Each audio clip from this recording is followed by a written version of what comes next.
This program is presented by Birch Gold Group, the precious metal IRA specialists.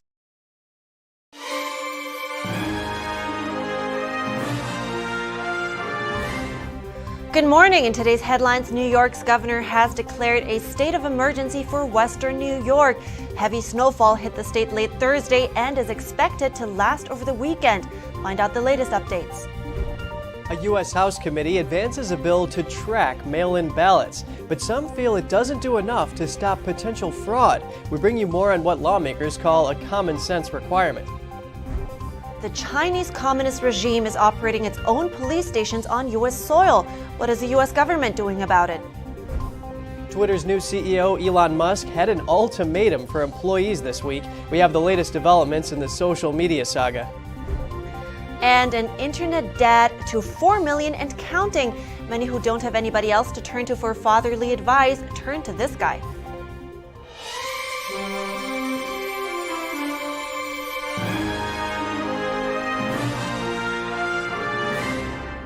Good morning. Welcome to NTD. I'm Kevin Hogan. And I'm Evelyn Lee. Good morning. Today is Friday, November 18th, and we're really starting to feel the winter, man.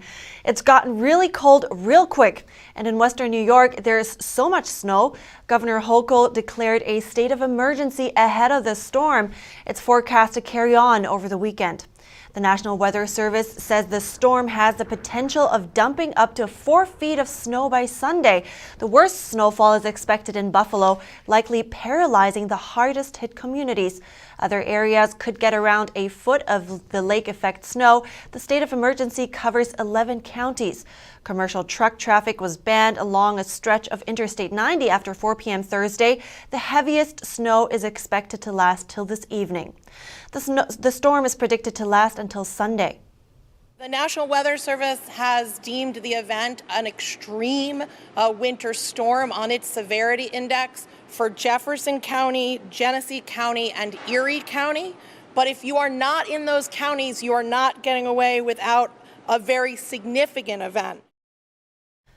For those unfamiliar with the term, lake effect snow is caused by frigid air picking up moisture from the warmer lakes, causing some of the lake water to evaporate into the air. The air then cools and moves on, dumping moisture on the ground. When temperatures are cold enough, it results in massive snowfall. Turning to politics, Kari says the election for who sits in the Arizona governor's chair is not over. She has not conceded. Instead, she is assembling lawyers and collecting evidence of voters having trouble casting ballots on Election Day. NTD's Daniel Monahan has the story. That I am still in this fight with you. In a video released Thursday on social media, Lake says her claims of a broken election system have been confirmed. When we called for Katie Hobbs to recuse herself over a year ago, they ridiculed us. It turns out we were right. The fox was guarding the hen house, and because of that, voters have been disenfranchised. Hobbs, the current Secretary of State, is the top election official in the state. As overseer of elections, Hobbs has several duties, including watching the counts and certifying the election results. She spoke on CNN. And I'm not going to recuse myself from the job that the voters elected me to do. Throughout the race, Lake called for an overhaul of Arizona's election system, citing problems with voting machines. In the video, she says she was right to question the system. On Election Day, nearly half of all polling locations had problems with tabulating machines and printers. But Hobbs said on Wednesday in an interview with the Washington Post the system doesn't need an overhaul. She said as governor, she wants to expand early voting and maybe mail ballots to all registered voters. Kari Lake called for voters who experienced problems with voting to reach out and share their stories, which she then posted on Twitter. When we arrived at the voting center, the workers told us that the printers at that location were all broken. So they went to the next closest voting center at Litchfield Park First Baptist Church. But while standing in the 40-person line, Mr. Kearns noticed some problems. We noticed that about 2 out of every 3 people that tried to scan their ballots that just wouldn't scan their ballot.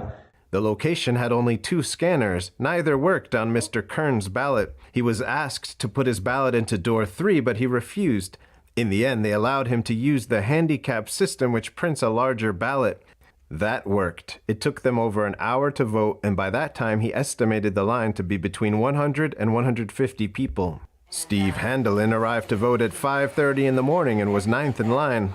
One of the tabulators was broken, and the other tabulator kept rejecting everyone's vote. Emily Weinberg and her boyfriend Jalen Tops experienced what they called voter fraud. They say a voter registration drive took place at their community college.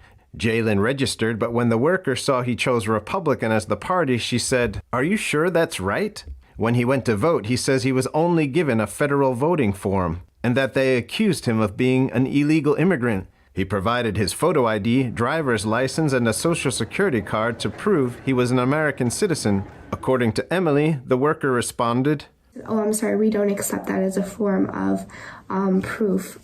This poll observer says 4 out of 7 ballots were failing when he observed from 12:30 p.m. to 1 p.m. on Election Day. I'll never forget the look on these affected voters' faces. They were in disbelief that our system of voting was failing them in mass. Arizona election officials say that machines at the Maricopa County Tabulation and Election Center were able to process the ballots that couldn't be read at voting centers. Recent results show Democrat Katie Hobbs's lead has dropped from 0.8 to 0.6%. Under Arizona law, a recount triggers when the margin is less than or equal to 0.5%. Daniel Monahan, NTD News. The House Oversight and Reform Committee advanced a bill concerning mail-in ballots yesterday. It would enable mail-in ballots to be tracked. Specifically, it requires any ballot mailed in a federal election to have a unique Postal Service barcode on the envelope. That will allow individuals to track their own ballot. Representative Carolyn Maloney introduced the bill. She says it's a common sense requirement. She says it would enable boards of elections to confirm when a ballot was sent and give voters confidence that their votes have been cast and counted.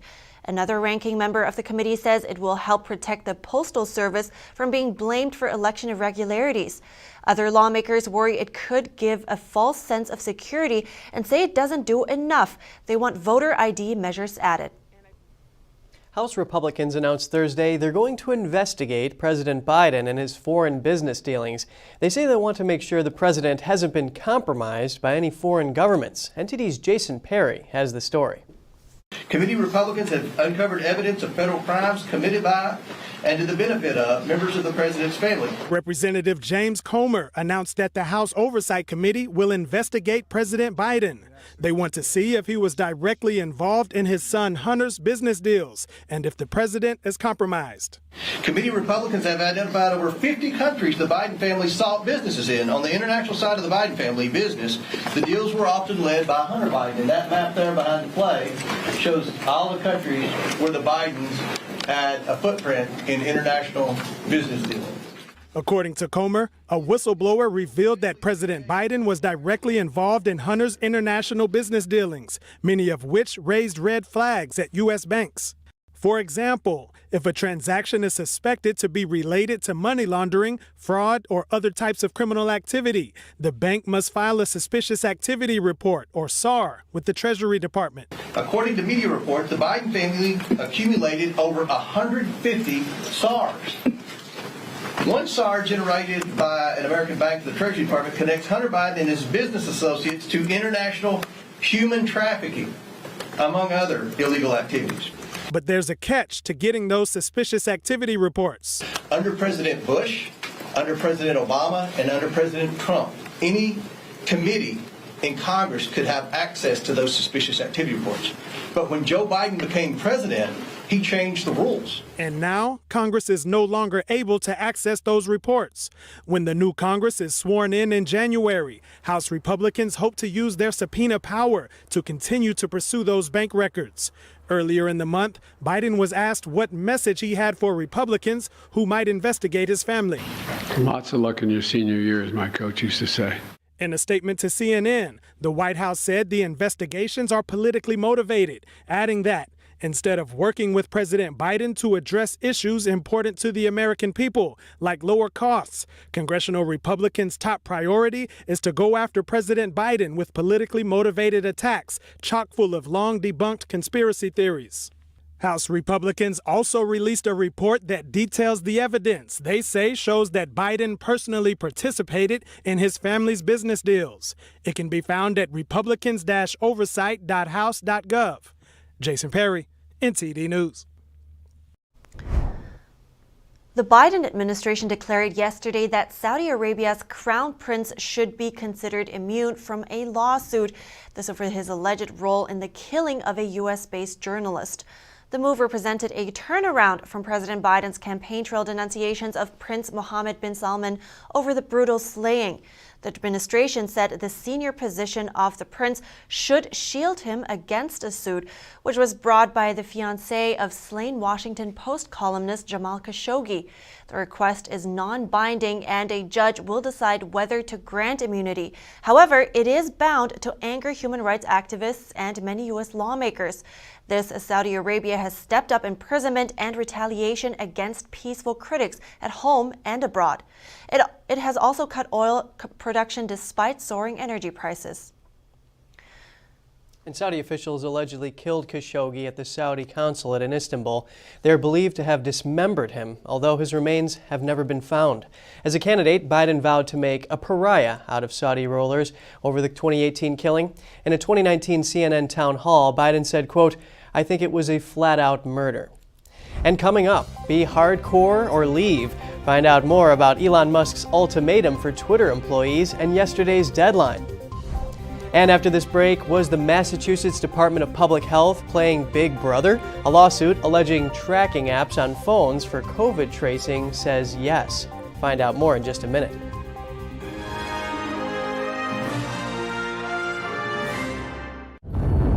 I was vaccinated because I'm a carer.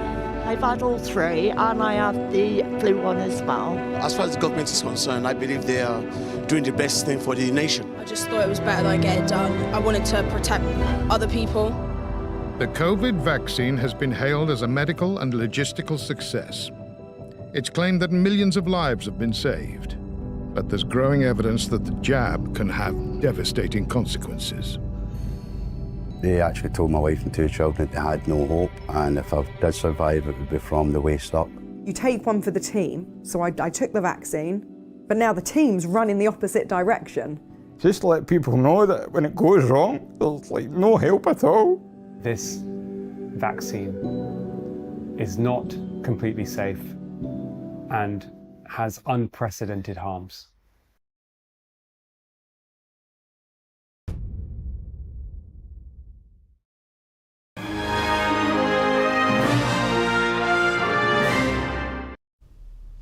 Welcome back. The Chinese Communist Party, or CCP, is operating police station in the United States.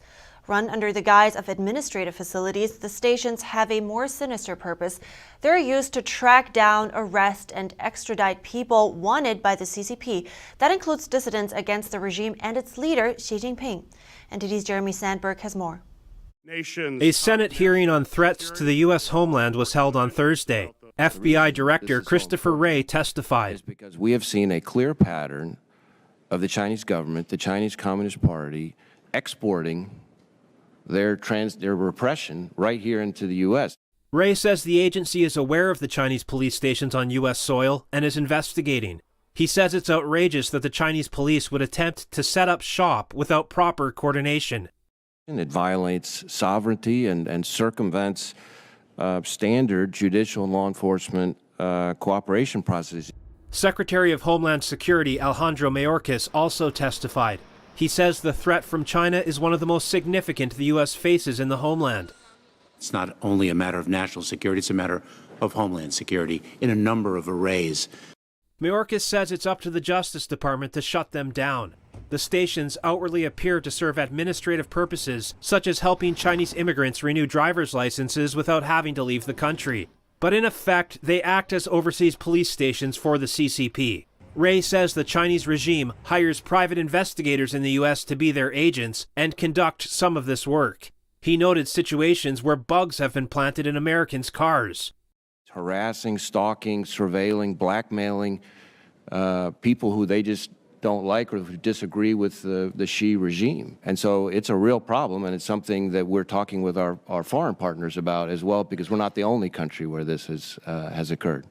Ireland shut down 2 similar operations in October for illegally acting on behalf of a foreign state. Stations were found and closed in the Netherlands earlier this month in both Amsterdam and Rotterdam. Officials accused them of conducting Beijing's campaign to repatriate critics of the regime back to China to be imprisoned. I'm deeply concerned about this, and I'm not going to just let it lie. Ray encouraged Chinese Americans and dissidents to report any incidents of being targeted to the FBI. Jeremy Sandberg, NTD News. Maryland's Attorney General on Thursday filed a report identifying nearly 160 Roman Catholic priests who have been accused of sexual and physical abuse. The nearly 500-page report outlines at least 600 victims that suffered abuse in the Archdiocese of Baltimore over the last 80 years. The investigation, which began in 2019, identified 115 priests who were prosecuted for sexual abuse or as having been credibly accused of sexual abuse. It also names an additional 43 priests accused of sexual abuse but who were not identified publicly by the Archdiocese. A spokesperson for the Attorney General says the victims' ages range from preschool to young adults. The Attorney General filed a motion in Baltimore Circuit Court to make the report public. And on a slightly lighter note, hundreds of Twitter employees are estimated to have quit this week. That's after the company's new CEO, Elon Musk, gave them an ultimatum. The deadline was yesterday. Musk sent out a company email on Wednesday. He stated going forward, employees will need to be extremely hardcore and willing to work long hours for the company to succeed. Staff were asked to click yes if they wanted to stay. Those that didn't respond by 5 p.m. Eastern Time on Thursday would have been considered to have quit and given a severance package. Musk has laid off a large portion of Twitter's roughly 7,500 member global workforce. He says the company was losing more than $4 million every day and that bankruptcy is not out of the question. Multiple staff members have sued the company over layoffs. Musk defended the decision. He pointed out every person terminated was given 3 months of severance pay. That's 50% more than what's legally required. And Musk recently said he's running Tesla's global operations with much difficulty and that he has too much work on his plate. He says he's working morning to night, 7 days a week. The billionaire entrepreneur has indicated he's open to someone else eventually taking over as CEO, but says for now he will continue to run Twitter until it is in a strong place, and it will take some time. Musk tweeted out last night he's not worried about resignations. He says the best people are staying. He also cracked a joke on Twitter. How do you make a small fortune in social media? Start out with a large one. The lawsuit alleges that the Massachusetts Department of Public Health used Google technology to install tracking apps secretly on more than 1 million Android phones. The lawsuit claims that it was part of the state government's efforts to slow the spread of COVID-19 through contact tracing. The new Civil Liberties Alliance accuses the health department of brazen disregard for civil liberties, this by allegedly installing spyware that tracks and records movement and personal contacts without, quote, their owner's permission and awareness. The class action suit says the actions by the health department violate both the Massachusetts and U.S. constitutions. The lawsuit further states that conspiring with a private company to hijack residents' smartphones without the owner's knowledge or consent is not a tool that the Massachusetts Department of Public Health may lawfully employ in its efforts to combat COVID-19. Ticketmaster just canceled today's ticket sales for Taylor Swift's first tour in 5 years. The company said yesterday over 2 million tickets were sold on Tuesday. That's when pre-sales started. It's the most they've ever sold for an artist in a single day. The unprecedented traffic and bot attacks caused a near meltdown of the website. It's not yet clear if any more tickets will be sold. There's also questions about how many tickets are left. The company says around 2 million people were on a waiting list. The outage is not only drawing outrage from fans. Politicians are also taking an interest. Senator Amy Klobuchar sent an open letter to Ticketmaster CEO on Wednesday. Klobuchar is chair of the Senate Antitrust Panel. She voiced concerns about the state of competition in the ticketing industry and its harmful impact on consumers. Swift's U.S. tour will begin next year. You know, one interesting thing about Taylor Swift is when she released her album called 1989, it raised widespread speculation that she and her clothing could be censored or banned in China. And that's because at the time, her initials TS in 1989 on it. It had those initials on it, and TS could be interpreted as Tiananmen Square. Right, and the Chinese Communist regime censors any reference to the Tiananmen Square massacre, no matter how slight it is. That took place on June 4th, 1989. Right, and next, Rob Kenny started uploading dad life lessons in 2020. Now he is the internet dad to 4 million and counting. Many who don't have anybody else to turn to for fatherly advice. Find out what inspired him to do this and which personal life lessons he shared after the break.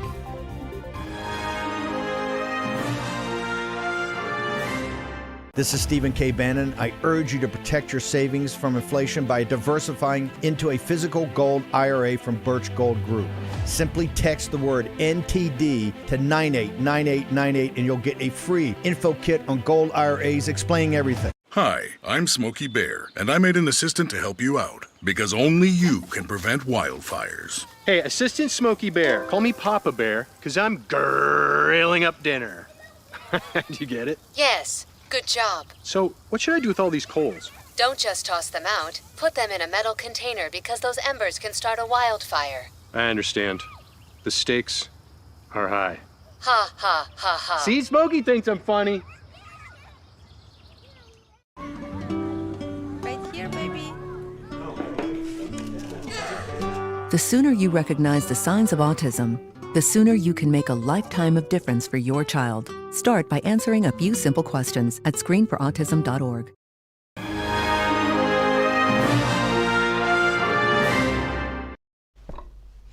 Hey Dad, how do I? That's what dads around the world have heard 1,000 times over, and so did Rob Kenny. But he himself didn't have many opportunities to ask this question. That's why he is now sharing advice on how to adult online, becoming the internet dad to 4 million people and counting. And we're bringing in the man himself, Rob Kenny, to tell us more. Good morning, Rob. Good morning, Evelyn. Thanks for having me. It's good to have you. And before we dive in first, please share what your goal was when you first started filming all these and uploading all these videos. Yeah, originally it's something I thought of a few years before I actually started it. I pictured one of my kids in the other room saying, "Dad, how do I?" So that's how I came up with the name. But I just, I procrastinate like anybody else. But my daughter stayed on me and said, "Dad, you really need to do this. You need to do it." And so I finally, had my first video go up in April of 2020, and here we are today. Yeah, here we are today indeed. You have 4 million subscribers now. Would you have ever thought that this is where it would lead you? And why do you think your videos had that kind of effect? Because that's not a long time to catapult you to 4 million viewers or subscribers. Yeah, it totally caught me off guard, and as I shared with you before the interview, my dad left when I was 14, and so part of my channel was I was trying to share some stuff that would have been good for me to use. I'm old, so YouTube wasn't around when I was younger, but that's what I was thinking. I'd download some information from my head that I had. A lot of it I learned the hard way, and so I was just trying to I thought I'd have 30 or 40 followers and kind of create this nice little tight-knit community. So it completely caught me off guard, and again, still trying to get my head around it. I've got my feet under me now as an introvert, and my face everywhere. It was scary at first, but now it's good. And talking about that, providing what you didn't really had as a kid, what is the most valuable lesson though that you could teach? I think, thankfully, on my channel, I do more than just how to tie a tie and how to shave. I actually have dad chats and talk about all kinds of different things. And honestly, for me, forgiveness is a big word for me that I want to share with people, because it took me a long time to forgive my dad, but I did. And it was the best thing I ever did for me, because the whole time it's that saying, like, you're drinking poison and hoping it somehow hurts the other person. And that's what I was doing. I was, chewing that around over and over in my head for probably 20 years and kind of waiting for him to actually ask for forgiveness. And, if you're waiting for somebody else to ask for forgiveness, it may never come. I want to know more about that. How did that kind of forgiveness. Can you tell me about how that changed you and your process, or how you look at life? Again, I'm old now, so I've heard so many different comparisons to not forgiving. And I think a big part of it is you're carrying baggage into the future. You know, you can't do anything about the past. And so I think, you know, if you can let go of that type of stuff and live your own life, because really I kept, you know, that was taking up mind space really in my own head, and it kind of holds you back. And I want to encourage people too, you know, people have been through way worse than I have, of course, you know, but playing the victim card is not beneficial, I've found. And, you know, people will, you know, oh, I feel so sorry for you, and it feels good. So, and I ate that up, you know, but it doesn't really get you anywhere. And so I just want to encourage people to move on from playing the victim card, because it just, you know, you can play it your whole life, and pretty soon you've spent your whole life not really living your life, right? So I think that's a big message that I like to put out.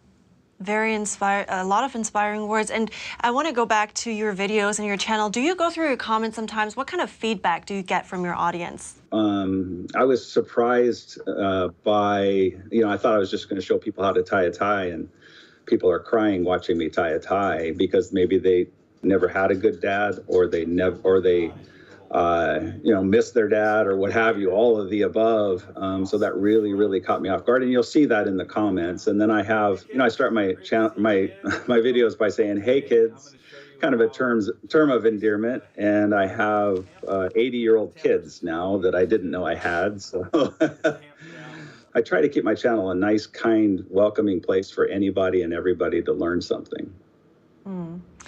Well, I certainly enjoyed watching your videos. How to change a tire, start a campfire. It's very entertaining to watch as well, so I enjoyed it. Thank you for your time today, Rob Kenny. I appreciate it. You bet. Thanks for having me on, Evelyn. He's just such a kind and down-to-earth guy, you know, and I loved his life lesson that he shared. You're never powerless, and in the end, it should be up to ourselves how we want to live our lives, right? Never give anybody else that power over your life. Yeah, well, absolutely. And, you know, it's just so great that he's able to turn his experiences into such a great service.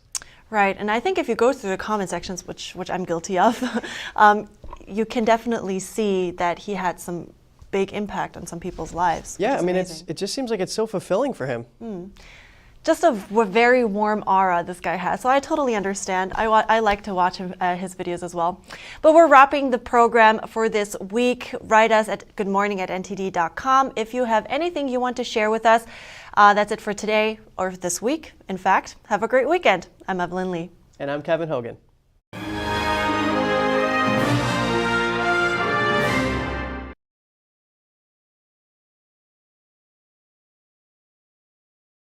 Thanks for watching us on YouTube. Did you know YouTube only keeps selective videos on its platform? So if you want to make sure you get the full picture, just subscribe to our newsletter. Go to newsletter.ntd.com and sign up. It's free.